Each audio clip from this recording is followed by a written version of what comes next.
Honestly really excited for this video. Let's address and debunk 4 major myths and misconceptions when it comes to Muslim women. Myth number 1 is that Islam instructs men to beat their women. Many point to verse 34 in Surah An-Nisa. Men are the caretakers of women, as men have been provisioned by Allah over women and tasked with supporting them financially. And righteous women are devoutly obedient and when alone, protective of what Allah has entrusted them with. And if you sense ill conduct from your women, advise them first. If they persist, do not share their beds, but if they still persist, then discipline them gently. But if they change their ways, do not be unjust to them. Surely Allah is Most High, All Great. Does this verse justify domestic violence? No, and there are 4 major reasons why. Firstly is that the Quran is always to be understood based on the teachings and the life of the Prophet ﷺ. That is our context. Interpretation of the Quran is not left to people's whims and desires. Secondly, Ibn Abbas radiallahu anhu, the Prophet ﷺ's cousin and a foremost commentator on the Quran, explained the last resort of this verse to be a symbolic gesture and not a call for physical violence. Thirdly, Ata ibn Abi Rabah, the student of Ibn Abbas and a famous early Meccan jurist, understood this and therefore said about this verse, a man does not hit his wife, he simply expresses that he's upset with her. Fourthly, historical court records show that Muslim judges routinely ruled that husbands causing physical harm to their wives must be punished. Quranic verses like these cannot be interpreted in isolation, ignoring the fundamentals of Islam that are established in other verses in the Quran and the life of the Prophet ﷺ. Islam affirms that marriage must be based on love and mercy. Islam unequivocally condemns all forms of cruelty and abuse. Domestic violence is explicitly condemned in Islam. This can be clearly seen when the Prophet ﷺ says, do not hit the female servants of God. And he also says, do not hit women and do not revile women. The Prophet ﷺ also never abused his wives in any form. Aisha radiallahu anha narrates, he never once hit a servant, a woman, nor struck anything with his hand. He ﷺ also said to a group, how could any of you strike his wife like he strikes a stallion camel and then hope to embrace her? Thus, the stereotype myth that Islam instructs men to beat women is debunked, invalid, no. Myth number 2 is that a Muslim woman's testimony is worth only half of that of a man's. Many point to verse 282 in Surah Al-Baqarah. It's a long paragraph of a verse, but I'm just going to be reading the relevant parts. O believers, when you contract a loan for a fixed period of time, commit it to writing. ... Call upon 2 of your men to witness. If 2 men cannot be found, then 1 man and 2 women of your choice will witness. So if one of the women forgets, the other may remind her. Does this verse imply that women are inherently less reliable than men?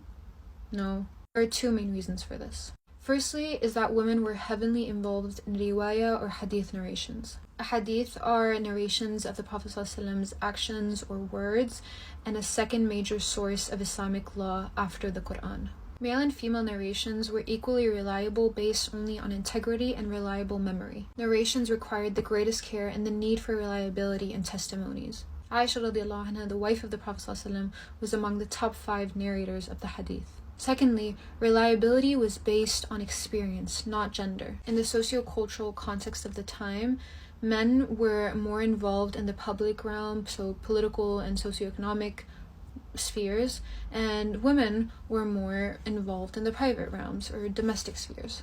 And so female testimony was deemed more superior in areas where women were more involved. Some scholars determined that the substitution of 2 women for a man was only intended to be applied to some areas of law and not even in all financial matters. Muawiyah, caliphate of his time, once passed judgment on housing based on the sole testimony of Salama. Salama was the 6th wife of the Prophet ﷺ and one of the most influential female companions of the Prophet ﷺ. It is also said in Tafsir al-Manar or Manar, it is from the nature of the human being, Tab' al-Bashar, whether male or female, that their memory will be stronger for matters that are of importance to them and with which they are more abundantly involved. Another saying by a scholar, Ibn al-Qayyim, says, and there's no doubt that the strength of evidence from the testimony of righteous women like Darda or Atiyah is stronger than the strength of the testimony from any ordinary man.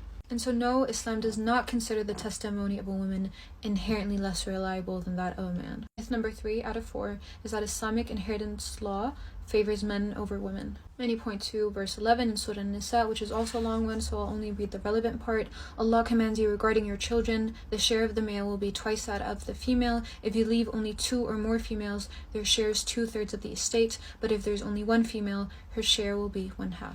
Does this verse mean that men will always receive more than women? No. Islamic inheritance law is based on a more complex, larger system of Islamic finance grounded in financial responsibility. So this part might actually surprise you if you're not knowledgeable on this or if you do believe this stereotype, but out of 30 situations, women only inherit less than men in 4 of those situations. 4. Women inherit equal to men in 10 of those situations, and women inherit more than men in 16 of the situations. Meaning in 26 out of those 30 situations, women inherit the same or more than men. All instances where there is a discrepancy between male and female heirs is due to 2 things: difference in proximity or the rank of relationship to the deceased, or based on responsibility to provide for one another financially. Islamic law also has the capacity to account for unique financial circumstances through the concept of wasiyya, or bequest. The objective of the distribution of wealth is to equalize all the recipients among the family of the deceased and to treat women with justice and dignity. And fun fact, Islam is actually the first religion to assign inheritance to a woman, and her share is based on responsibility and not her gender. Myth number 4, and the final one, is that Islam calls men to oppress women through polygamy. Many point to verse 34 in Surah Nisa that goes, "If you fear you might fail to give orphan women their due rights if you were to marry them, then marry other women of your choice, 2, 3, or 4.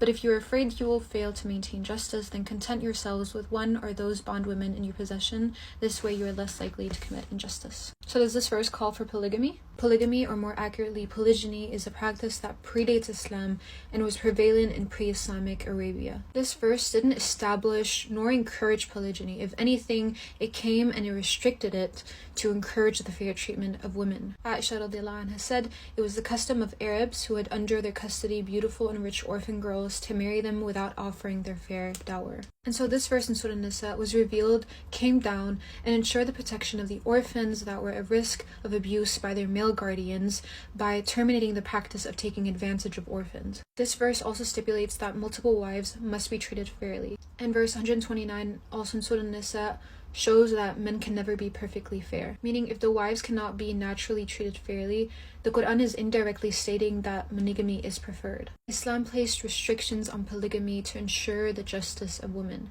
FYI, women are also allowed to write down monogamy or stipulate monogamy in their marriage contract. So the objectives of this verse are clear: to ensure fairness and protection for women, and to regulate the already established practices of polygamy by restricting it and removing potential avenues of abuse and equating it with noble goals and added responsibility for the man. And so in my own words, if you want to be with a woman, you cannot just be with her, you have to be responsible for her, provide for her, care for her. And so if the above intent is not met, then polygyny is either discouraged or forbidden completely.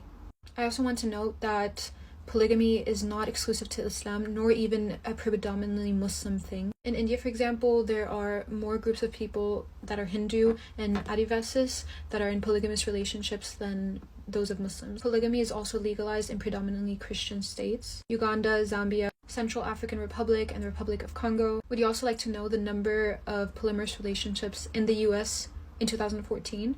9.8 million. And so Islam did not come and introduce or establish polygamy. It was already a thing. It came, it restricted it with noble goals and added responsibility and regulations to ensure fair treatment. Basically saying, if you're going to do it, might as well do it fairly. Those were the 4 major myths in Islam debunked.